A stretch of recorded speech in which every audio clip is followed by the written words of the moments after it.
Nafikiri leo tukiwa hapa uwanja wa Tononoka tukiandamana na brigade ya ODM ambayo inaongozwa na chairman Ahmed Hamis.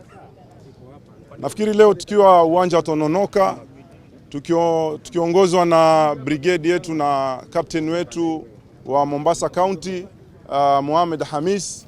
Leo tumefika hapa, tunaona mandhari hapa sio mbaya, ni nzuri, iko vizuri, jua kama vile mnavyoona.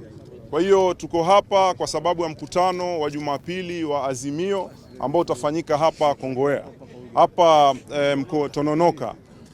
Tunaomba wakazi wote, na kama kawaida wao watakuja kwa wingi kama ilivyo mila na desturi ya watu wa Mombasa, wakiwa nyuma ya Azimio na Orange Democratic Party.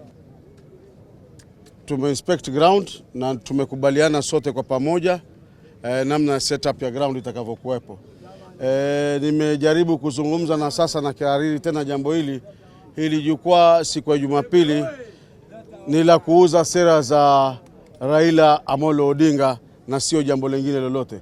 Kwa hivyo nimewaomba wabunge na wale ambao wanaogombania viti watakaopata nafasi ya kuzungumza waje na heshima zao na wazungumze na wafuasi wao, pia na wafuasi waje na heshima, maana sisi sote ni wanaazimio, na ningeliomba tuje sote tusikize sera za baba ambazo watakaokuwa nazo sisi za watu wa Mombasa.